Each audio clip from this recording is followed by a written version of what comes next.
Welcome back to Ways to Love Your Money. I'm Elizabeth Dawson, and today's show I think is going to really surprise you, especially those business owners out there. We're looking for opportunities for tax mitigation, and we're going to be talking about R&D tax credit.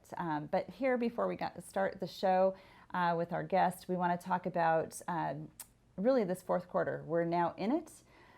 We need to be mindful of it, and it's now about our relationship with money. Now is the time for a consultation to go over a free financial review and see what 2020 in hindsight looks like, and if you can actually do something to help mitigate your taxes and actually move forward into 2021 with a different outcome. If we wait until January, we can't affect what we could do right now between the fourth quarter of the year. So we're going to have a wonderful guest here, Miss Mary Ann Scott. She's going to tell us all about herself and really the programs that she has available for business owners to basically look at some tax credits that they maybe didn't know about. All right, stay tuned. We'll be right back.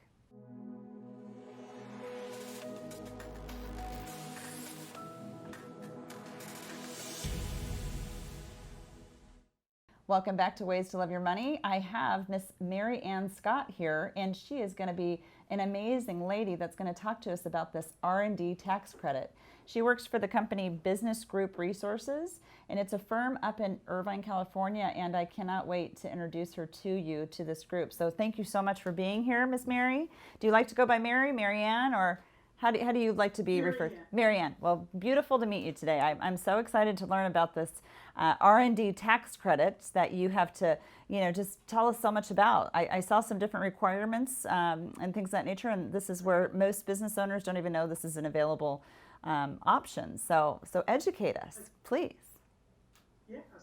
So as Elizabeth said, I work for Business Group Resources. And I help companies take advantage of these R&D, research and development tax credits that had started in the Reagan administration, and they were made permanent in 2015. And it was because to really reward U.S. companies that innovate and keep jobs in the U.S.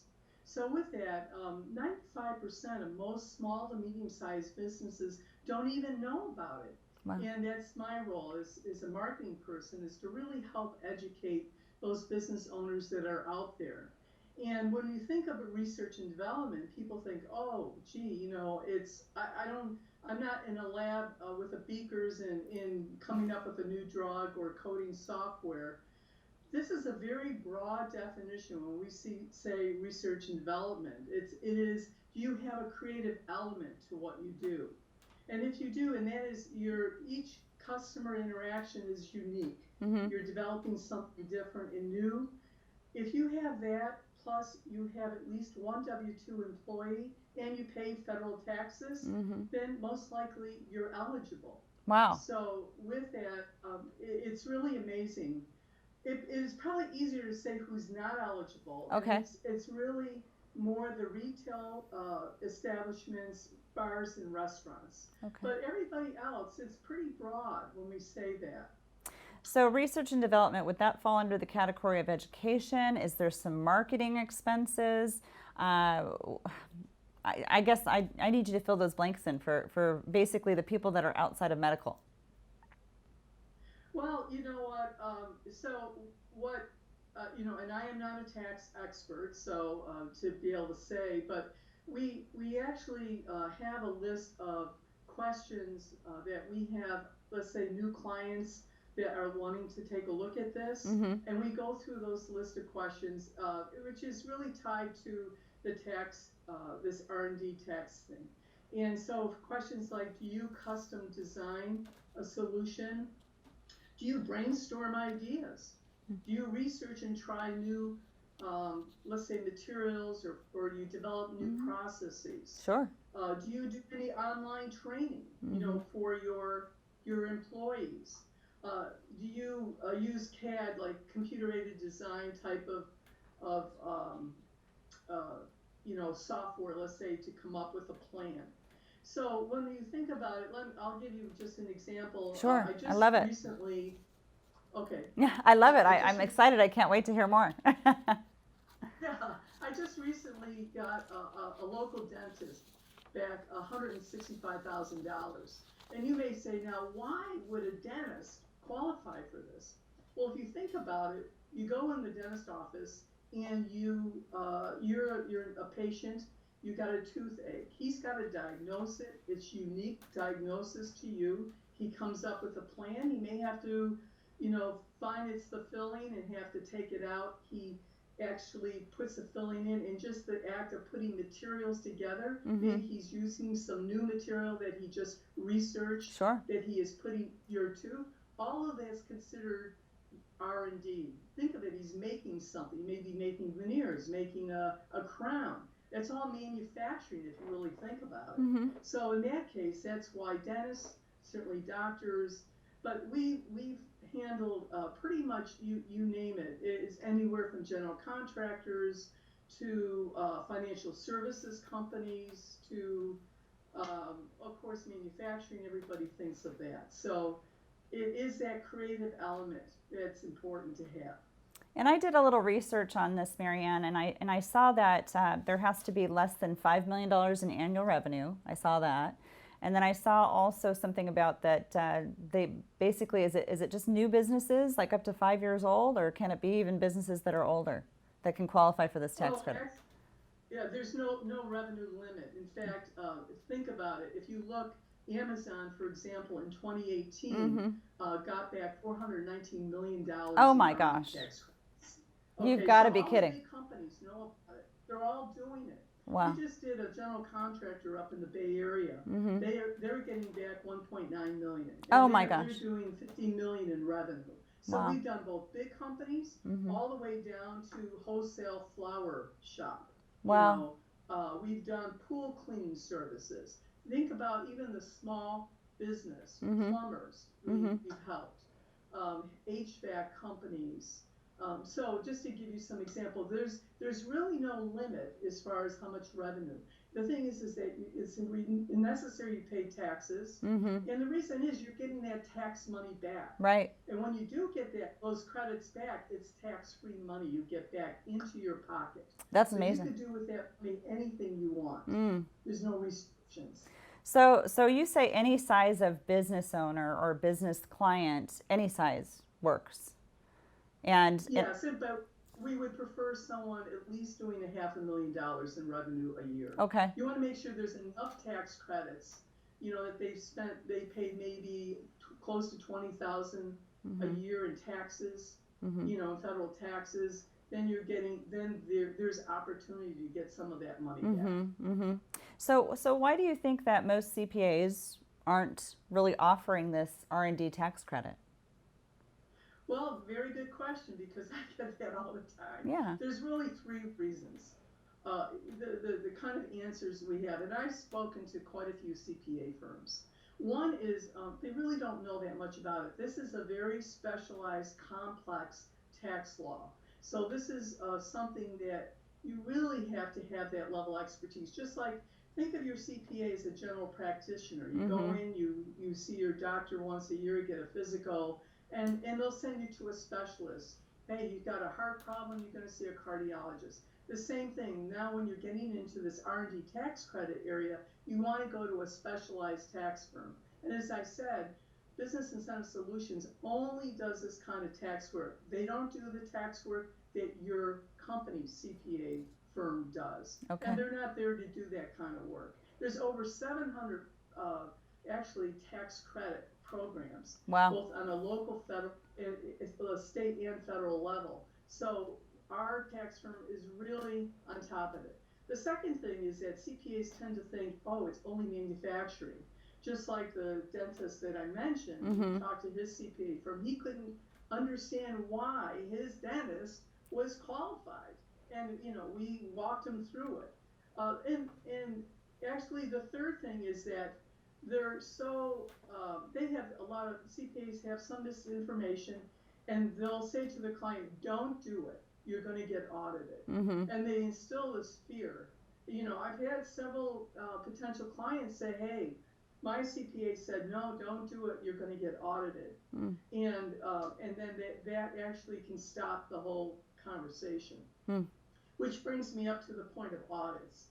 So which we often get asked that question, is this going to trigger an audit? Mm-hmm. And the answer is, as I said, we've done close to 7,000 companies, and not once has there ever been an audit triggered.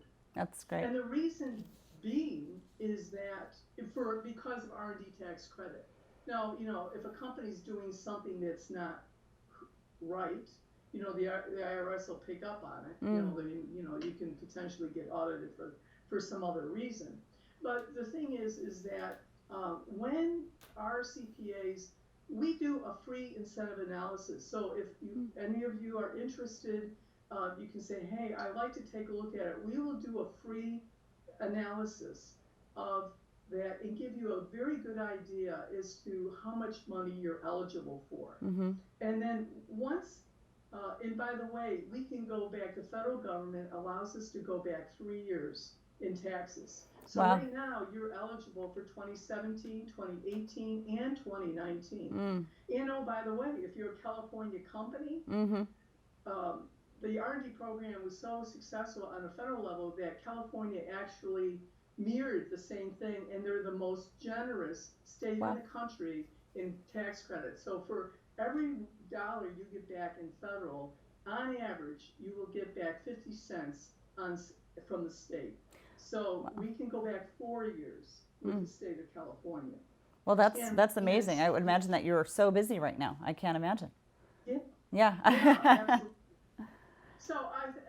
So the point is that once we do that free look, our CPAs know 100% whether you're eligible or not. And it is by law. These are congressionally mandated R&D tax credit. By law, if you qualify, you are entitled to this money.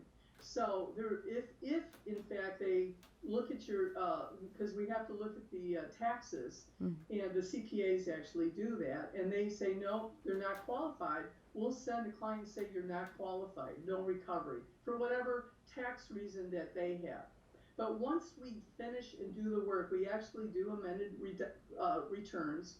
We send them into the IRS. The IRS also does their own study. They study it and they look at the numbers, and they'll either concur with the numbers, or they'll say, gee, no, it's actually a little bit more. Now, our tax firm takes a very conservative approach, and we always leave a little bit of money on the table. So we're not there to stretch the boundaries or, cause the IRS to, be raising or saying, hey, no, you're asking for more money than what you should. Mm-hmm. So with that, once they do their study and they concur, they cut the check. You get the check, it's done. So it is a completed study. It's completed on their end. There's no more to look at. So it's not that they're going to come back, and that's why there's not audits triggered because of this. That's incredible. So do they dial down into the business? Is there a particular business entity that actually works better for this? Or can it be a sole prop? Can it be a S corporation, a C corporation, or LLC? Is there a particular business design? All of them. Okay. All the above. So it doesn't matter. So you said something very interesting to me, because you said that you would do an analysis for free. So there has to be a cost involved. You have to all get paid. So is there a percentage? How does that work? If as a business owner right now, if I went through this process and you were to go through and you'd successfully help find tens of thousands of dollars, if not millions, right? How would that process work for your firm? So the next step is, once we do the free analysis, and then we will get a report, and I would review that with the client and give them an estimate. What our CPAs do is we ask our clients to send in the 3 years federal, or the 4 years of all 4 years if you're a California company, because as I mentioned, the eligibility. If you're not a California, then it's your last 3 years of taxes. They get uploaded to a secure encrypted OneDrive. I don't see those numbers. It goes directly to the CPA firm. They will take 1 year and they will do a high level analysis. And then with that, they'll come back with a report. I'll get that. And then I schedule a call with the client, and I go through the numbers. And we can pretty much extrapolate, gee, in 2018, you're getting, let's say, $50,000, and maybe 2019, if you have similar taxes, there'll be another 50, and then if it's 26, 17, it'll be maybe about that much. So you can pretty much give a range. Now, at that point, then the client decides, do they want to go forward or not? Do they want us to do Sure. the work? And by the way, there's a lot of time. They could spend 20, 30 hours of tax work just doing the study on Sure. the company. It's very specific to the company. And it's also based on the information form that we have the client fill out. And then we also have a project manager follow up with a phone call just to verify information that they've gathered. And then once we do the work, they sign a contract. In the contract, that's where it spells out our fee. So whatever the final recovery amount is that we come up with, Sure. our fee is 33%. Okay.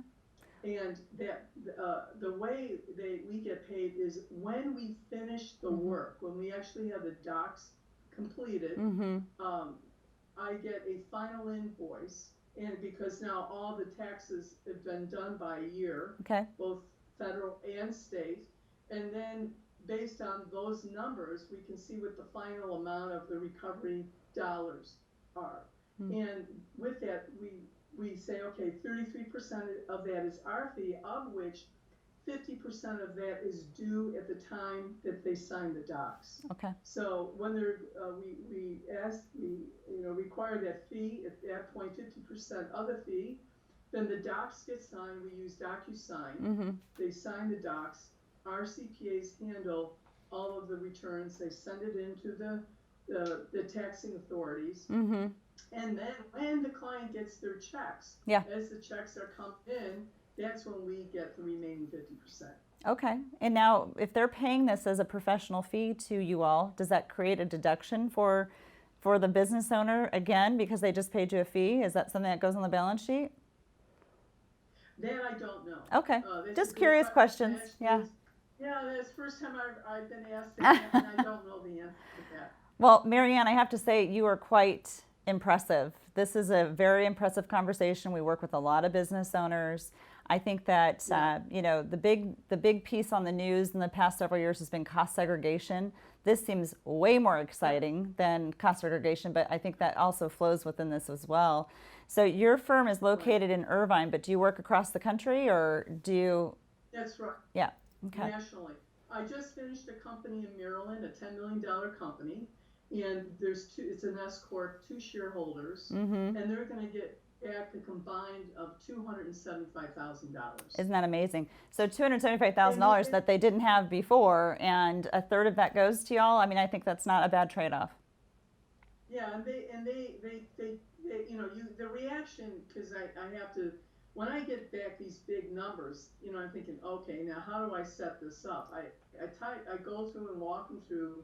This has been congressionally mandated by law. You are entitled to it. Blah. And then I ask them, how much do you think you're going to get back? And it's always really not a lot. I mean, they say, I have no idea. And then you give them a number like that, and they're like, wow, this is too good to be true. Yes. I mean, that's the reaction. I mean, think about it. Who do you ever can think of, in business that gives you a call that does this work, and gives you this great news that you're getting back $275,000? Yeah. You didn't even know that you had. Right. And so that is just amazing. And this is why I love doing it, is because it gives me great joy, and I'm just so thrilled when I can help my all these great business owners take advantage of this. And it's just sitting there. It's waiting for you to say, hey, let's do this. Let's take a look. And I think it's an amazing thing. And I know you have mentioned in the questions that you answered for us that you have a 25-minute webinar that you've done and that you can actually hold for people so they can get a better, more educated knowledge about this process. Yes. I think that would be powerful. I would love to share that with our business owners, because I don't think that you don't know what you don't know, and we depend on our CPAs so much. And if our CPAs are just not confident in that realm, then I think that there's a professional for everything. So this is powerful, and this is a money show. I mean, we're talking about business. I'm not talking about you so much about your relationship with money, but I think that you're doing some incredible work for business owners that are just they're passionate about making business happen. And I guess my big question would be is, every year going forward, is that something that you, analyze, continuously, or is it something you just go back? Okay. Every year. So is it the You're firm? eligible Yeah. every year. Is it the firms, and do they want to take on more of the whole client, or just this portion? Just this portion. So they stay in their lane, and we make sure these CPA firms, their CPA knows that. We're not there to take their business. That's not the tax work they do. Okay. They only do R&D tax credit. So we're really a complement. We go hand in glove. That's And great. we represent our client 100%. Mm. We 100% guarantee our work. So let's say, there's a situation where sometimes the IRS will have a question. We submit the docs. Then the client gets a letter from the IRS. They want to get more information. They hand that letter to us. The CPA firm deals directly and answers any questions, walks them through the numbers. Usually it's to clarify those numbers. Mm-hmm. And sometimes the actual IRS will say, hey, you were going to get back 120,000. We think it's 130. Mm-hmm. That sometimes it's a little bit less. And we adjust our fee on the back end. If Okay. they come back and say, no, it's $10,000 less, then we adjust the fee.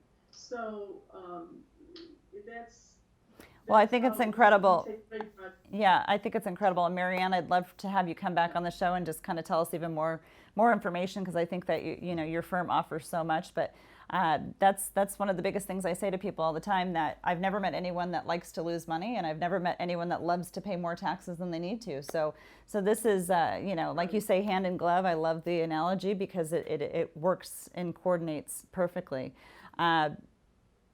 Again, I'd love for you to come back. I think it would be amazing. Isn't Marianne amazing? So, wow, business owners out there, this is something that you want to get information about. I think we'll have in the information here where you can get in touch with Marianne. But I think it's one of those things that you can't wait to pass. Don't let it pass you by. This is something where, even our conversation, just meeting today, I would love to even have a conversation about our businesses here as well. So I hope this was fabulous for you. It was for us. And again, I hope it's a major information about your relationship with money. If you're a business owner, who doesn't want to get some of this money back?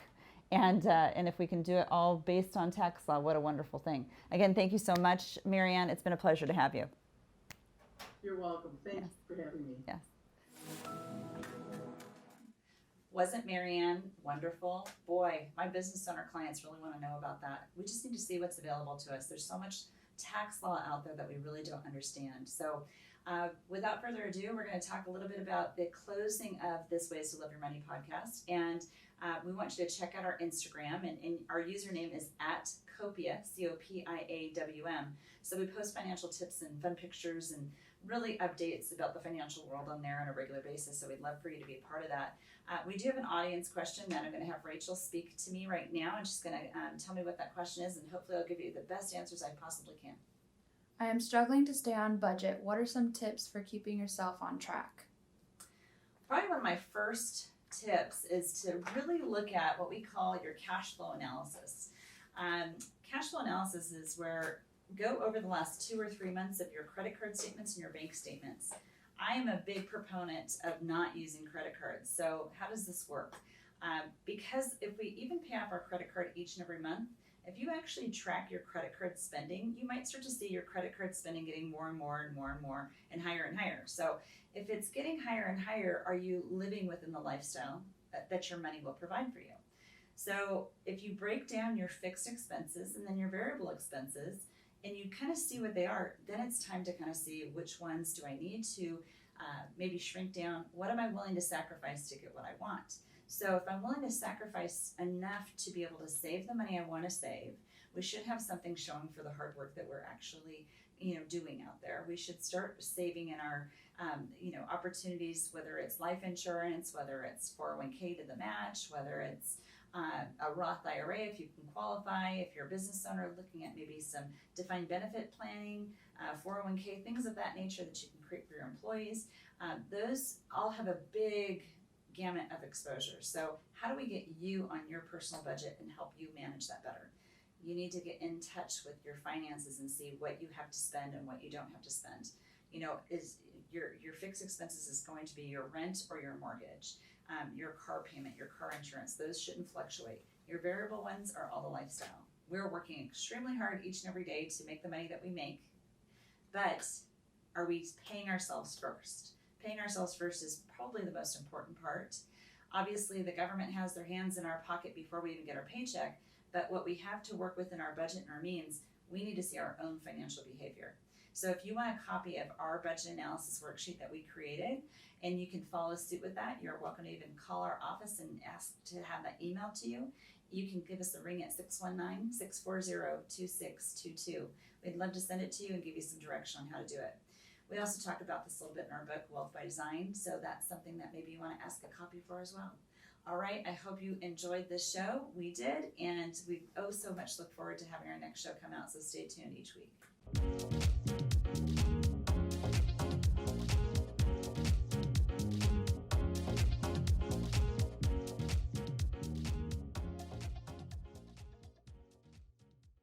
The information provided in this show is for informational and educational purposes only. This show is not investment advice, nor is it intended to address the financial needs of any particular viewer. The opinions expressed on this show are not intended to be an endorsement of any particular investment strategy or service of any other kind. You must make an independent decision regarding investments or strategies mentioned throughout the show.